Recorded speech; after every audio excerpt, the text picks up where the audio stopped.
Bienvenue, merci d'être avec nous pour ce nouveau numéro de Reporter, le magazine de grands reportages de la rédaction de France 24. Direction l'Éthiopie aujourd'hui. Dans le nord du pays a commencé la construction d'un gigantesque barrage sur le Nil Bleu, très exactement. Lorsqu'il sera terminé, ce barrage pourra produire 6000 MW. Ce sera l'ouvrage hydroélectrique le plus important d'Afrique. Pour l'Éthiopie, c'est la promesse du développement de l'agriculture irriguée et l'indépendance énergétique, même si la population est appelée à en payer le prix fort. Mais les pays en aval, le Soudan et surtout l'Égypte, dont l'agriculture est depuis les pharaons tributaire des crues du Nil, y voient un risque majeur. Les tensions diplomatiques très vives au lancement du projet en 2011 se sont un peu apaisées, mais le grand barrage de la Renaissance, c'est ainsi que le nomment les Éthiopiens, continue d'inquiéter. Le barrage de la discorde, c'est un reportage d'Anne-Laure Cahen et Olivier Lehellard.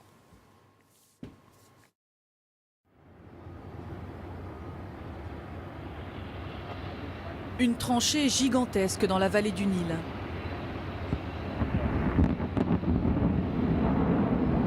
À la frontière entre l'Éthiopie et le Soudan. Depuis avril 2011, se construit ici le barrage de la Renaissance, le plus grand d'Afrique. Un projet titanesque estimé à 4 milliards d'euros et sur lequel repose une grande partie de l'avenir économique de l'Éthiopie. Ce que l'on voit en face de nous, c'est le futur axe du barrage. C'est ici que nous avons commencé à construire le barrage éthiopien de la Grande Renaissance. À terme, il reliera les deux montagnes et arrivera au pied de l'ingénieur en chef. Une fois achevé, le barrage fera 1780 mètres de long et aura une hauteur de 145 mètres. Sa puissance devrait être celle de 6 centrales nucléaires. Avec lui, l'Éthiopie doit gagner son indépendance énergétique. C'est à une entreprise italienne qu'a été confié ce chantier essentiel pour le pays.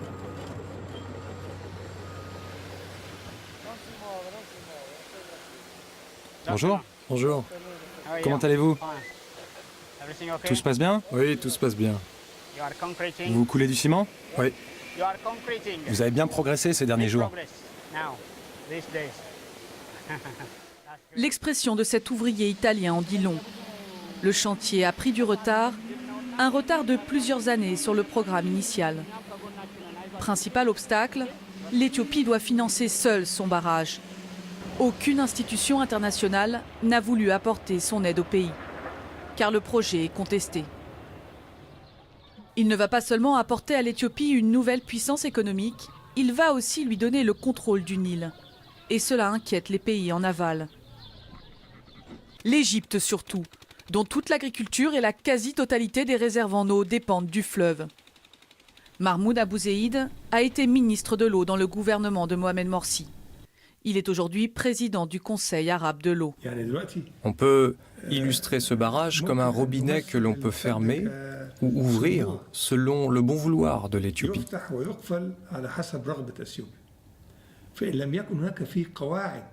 Cela leur donne un dangereux pouvoir. Cela va toucher la sécurité de l'eau en Égypte. La partie du Nil éthiopienne s'appelle le Nil bleu. À Khartoum, au Soudan, le bras éthiopien rejoint le Nil blanc en provenance du lac Victoria. Il forme alors le grand fleuve Nil qui va traverser les 1000 km du territoire égyptien. L'affluent éthiopien est le plus généreux. Il fournit 90% de l'eau qui arrive en Égypte.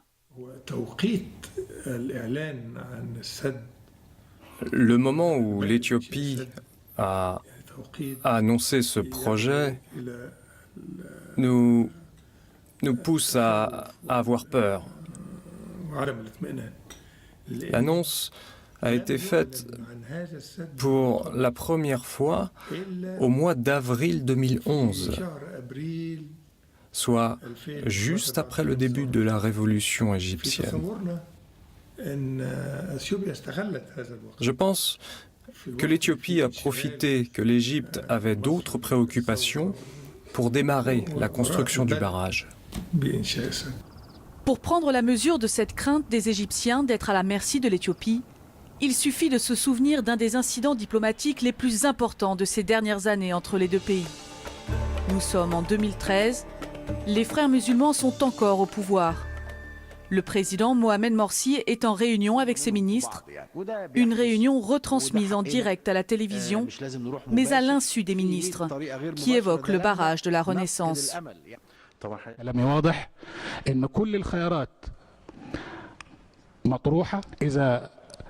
لم تصلح الدبلوماسية ولم هؤلاء بالدبلوماسية سنلجأ للقانون الدولي والتحكيم إذا لم نلجأ ذلك سنلجأ إلى كل الخيارات التي يمكن أن يتصورها أحد للحفاظ على أمننا المائي لأن الأمن المائي يساوي بالنسبة لنا زي ما يقول موضوع حياة أو موت. إذا فشلت كل هذه المحاولات فلا خيار أن احنا ممكن نستخدم آخر الأوراق عن طريق الاستعانة بالمخابرات لهدم أي سد يقام إذا كان فيه هذه الخطورة المحققة على مصر لأن بعض الخبراء قالوا إن بناء هذا السد يعتبر حالة إعلان حرب على مصر.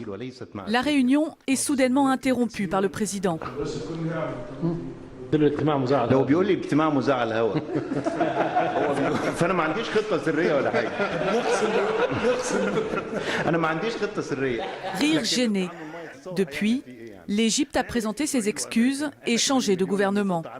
L'Éthiopie, elle, a promis de ne pas abuser de ce futur pouvoir. Je ne pense pas qu'on en arrivera à un conflit à cause de cette eau. Nous avons toujours appelé à la discussion plutôt qu'à la guerre. La guerre n'est pas une option. Nous sommes pour le dialogue.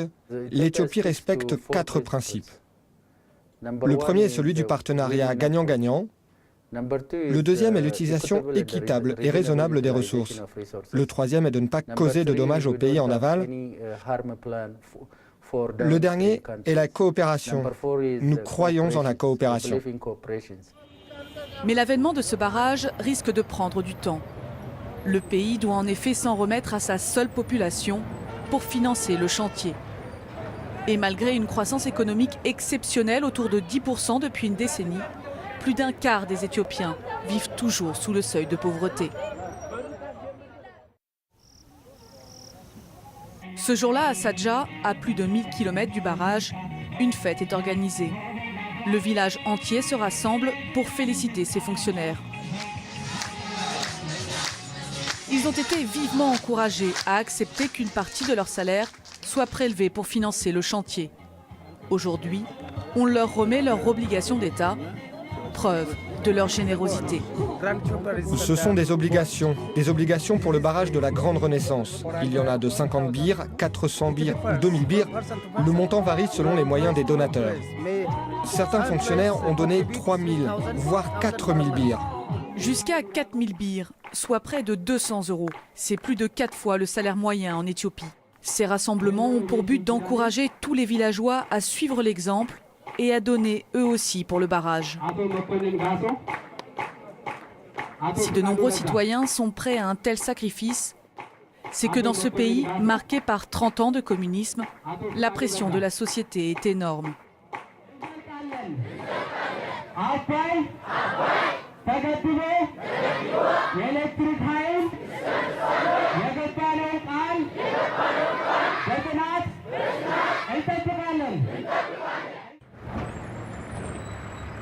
Rares sont les voix discordantes.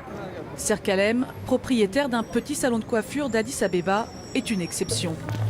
Comme tous les habitants de la mégalopole, elle vit au quotidien les coupures de courant qui freinent son activité. Qu'est-ce qui se passe? Il n'y a plus de courant? Oui, tu as vu? C'est comme ça. Je vais allumer du charbon pour le plat.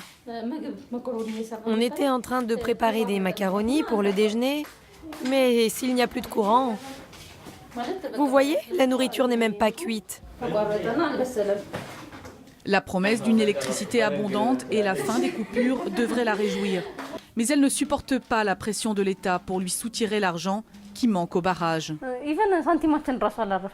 Moi, personnellement, je n'arrive même pas à épargner. Pour construire ce barrage, ils veulent prendre notre argent. Moi, Je préférais épargner pour ma famille. Notre génération, a priori, ne profitera pas de ce barrage. Il sera peut-être utile à la génération suivante, mais à nous, il ne servira pas à grand-chose. Je peux avoir du charbon ? Si l'État me demande d'acheter une obligation de 1500 birrs, dites-moi, d'où je sors cet argent ? C'est très dur, la vie est vraiment difficile. J'aurais préféré qu'il ne commence pas ce projet. Leur mécontentement, peu d'Éthiopiens osent l'exprimer comme Serkalem. Le régime ne tolère pas la contestation. En témoigne le nombre d'opposants disparus ou emprisonnés de façon arbitraire. Le barrage de la Renaissance et son coût exorbitant font partie de ces sujets tabous. La course au temps et à l'argent n'est pas le seul obstacle sur le chemin du barrage. En amont du chantier, sur plus de 200 km, toute une zone va disparaître sous les eaux. Elle est aujourd'hui habitée par des milliers de personnes qu'il va falloir déplacer. Chessega fait partie de ces villages en sursis. Ses habitants sont des Goumouz, une minorité vivant loin du pouvoir central. Aujourd'hui, le village reçoit la visite d'un agent du gouvernement. Joseph a été envoyé pour discuter avec la population et lui faire accepter son futur déplacement. Nous aimerions savoir précisément quand le déplacement aura lieu. Nous avons déjà arrêté de construire de nouvelles habitations et certains ont arrêté de cultiver la terre. Mais je vous en prie, ne faites pas la même erreur que l'année dernière.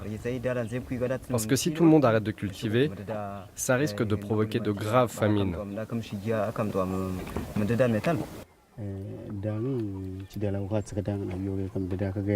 Quand le barrage sera terminé, vous devrez quitter cet endroit pour aller ailleurs. Parce que l'eau va recouvrir toute cette zone. Quand on a discuté la dernière fois, je vous ai proposé 2 places où vous installer. Le premier endroit s'appelle Badédé. Cette option que vous nous proposez semble bonne. De toute façon, je crois que nous n'avons pas le choix. Comment est-ce que je pourrais être heureuse ? L'endroit où ils vont nous déplacer, il n'y a pas de cours d'eau. C'est mieux de rester ici, à côté du Nil. Pour assurer ces villageois, Joseph leur promet une petite compensation financière. Elle sera calculée sur la base des 5 dernières années de récolte, mais surtout, pour les convaincre d'abandonner leurs terres et leurs traditions, il leur fait une promesse bien plus alléchante à ses yeux.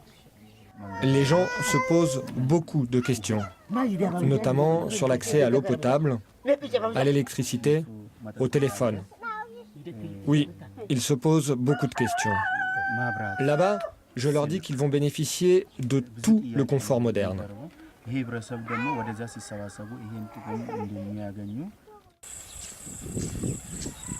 Le confort moderne, une notion encore un peu abstraite ici. Qu'est-ce que c'est l'électricité ? C'est la lumière. Hein ? C'est la lumière. Comment ça, la lumière ? Avec l'électricité, tu peux faire beaucoup de choses. Hein ? Regarder la télévision, par exemple. Ah, regardez la télévision. Laissez-moi vous poser une question. Nous, on est agriculteurs. Dites-moi, ça va nous servir à quoi, l'électricité, pour nous, agriculteurs ?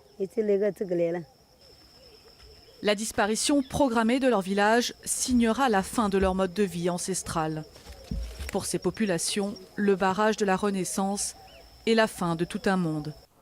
Un énorme sacrifice.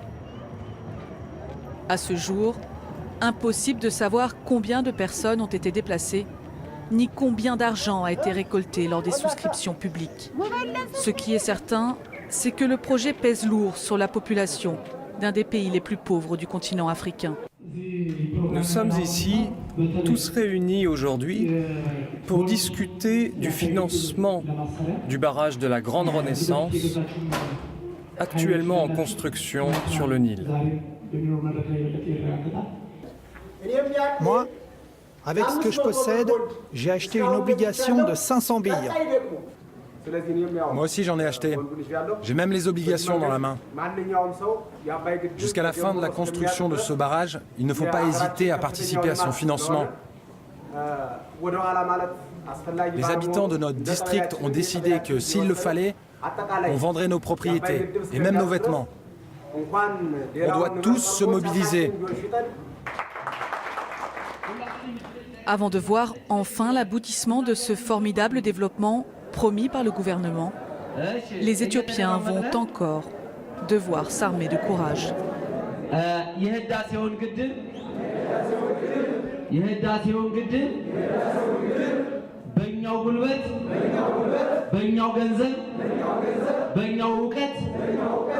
ራሳችን ችለን አስጀምረናል። እናስጨርሰዋለን። እናመሰግናለን።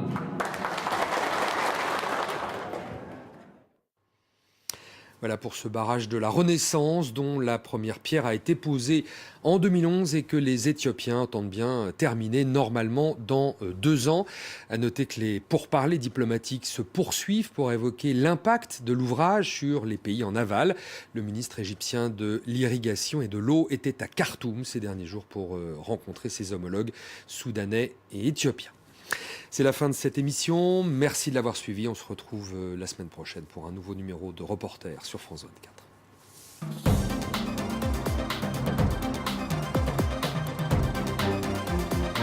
24.